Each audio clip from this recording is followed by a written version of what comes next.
So I'm looking through my stash of potentiometers, and I notice I don't have any that are really good values for a champ style amplifier that I want to build my son. I've got a lot of 50K, 25K, 10Ks, things like that. But if you notice, there's some little tabs on the potentiometers here. These are the alpha style. I'm not really sure how the other ones are constructed, but probably very similar. And if you take these tabs off, you can take them apart. So here's one that was actually built with a switch, and it's a 10K potentiometer.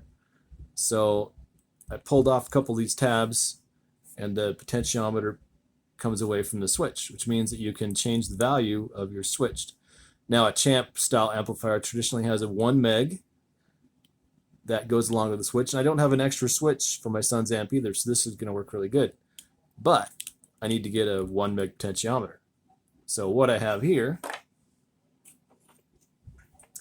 is a dual gang 1 meg audio potentiometer. So that I only need one of these, and I don't want to use the whole thing. So I'm going to take this apart and see if I can create a 1 meg switch potentiometer out of these components. So I got all the front tabs off, but it seems like it's having a hard time coming apart. I noticed on this particular potentiometer there's tabs in the back, so I'm going to take those off. Maybe I have to disassemble this one from the back. Okay, so I've got the back pulled off of it, and looks like that's not it. It looks like this is also attached on the sides here, but I'm trying to figure out how to get that out. So I might have to just yank on this to force it out, or at least work with it a little more aggressively than I'm trying to be gingerly with it, and that's not working. So we'll give it a shot. So pulling from the front is not being very fruitful. And again, I don't want to ruin this thing. I could stick this in and jam it in there, but that's going to I might ruin the carbon tracks in here that kind of make the potentiometer work. So I think what I'll do is there's some connecting tabs in here that somehow fold into this, and that must be what's holding this together. So I'm going to pry on those tabs and see if I have better luck. I've got this body off the back, but man, this is just, it looks like it's attached to the front of this somehow also. So a little more prying and maybe I can get this free. Right now it doesn't turn anymore because I've kind of bent things out of whack. So we'll see if I can get this thing apart.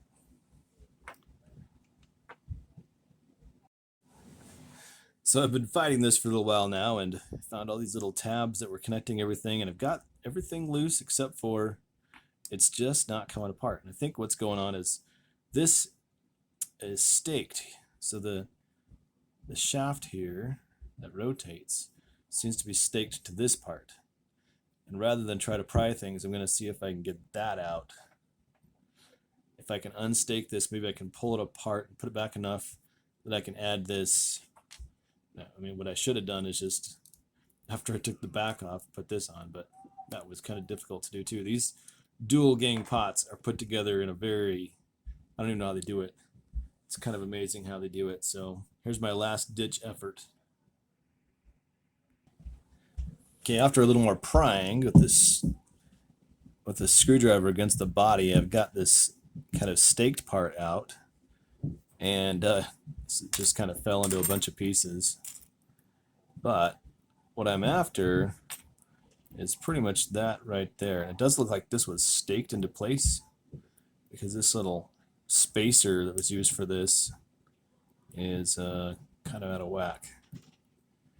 So I'll see if I can get this thing put back together and have it function as a switch. So far, this is looking like a no. You can see that here we've got a little kind of knob on the back. This one doesn't have that, so this will not activate the switch. So I got to tear this out and put this onto here in order to get it to work. This is interesting. Looking at the back of these, it looks like at this point, at one point in its life, this did have the spacer on the back, or the little knob actuator, what do you want to call it? But it looks like it was removed at some point. So must be some common components used in these potentiometers. So here's how it appears that these alpha pots are put together. First of all, we've got the shaft, which goes through the bushing here. And then we have this little cast piece there, which pairs up with the wafer. And then the this part of the shaft would then have this put on it, and then it looks like it's staked in some way so it doesn't move. So just a matter of putting this back together, modifying this, making it small enough that it'll fit in this body, and I'll have a switched 1 meg potentiometer with parts I had laying around. Okay, I finally got these things back together. So as you can see, I have quite a bit of parts here that are pulled off. But I also had a 10K potentiometer that wasn't really doing anything. I think this actually had the original switch on it that I took off. So I took this apart, and it turns out the plastic pieces are, the shaft is swaged onto them. The best way to get those off is to just get a screwdriver underneath and pry it off. I tried taking the swage off, but then when I put the plastic back on the shaft, it didn't hold on very well, and the potentiometer, the middle portion, the wiper of the potentiometer wasn't making contact, and so when I tried to hammer it on there, it broke. So what I've got now is I have you can see I've got a audio 1 meg potentiometer with a working switch. And I got another one. Oh, that's not it. And so this is some of the components from the other one. You can see this one's kind of cut back. This shaft actually went and extended into both of the potentiometer sections. So I cut that back with some wire cutters. But there's not really a sealed back I can use for this now. So I'm probably going to take the back cover that was off the dual potentiometer and just solder it on the back to give it a little bit of protection. So again, the best way to, if you're going to attempt this, I don't have any of these black plastic wafers anymore because I broke one, but is to pry those off by going in between the shaft and there's a little piece of the potentiometer that butts up against the shaft.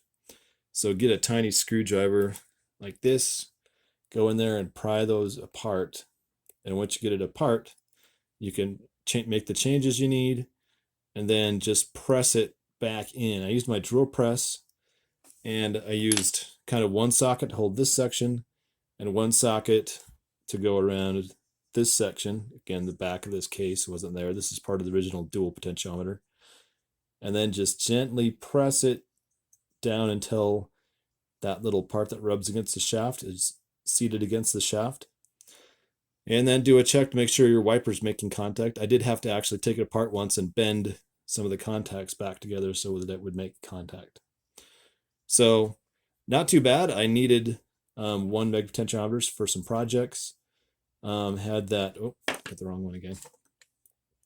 Had that dual potentiometer, dual 1 meg stacked, and I've converted it into 2 more usable potentiometers. So little hack for how to do surgery on your alpha potentiometers.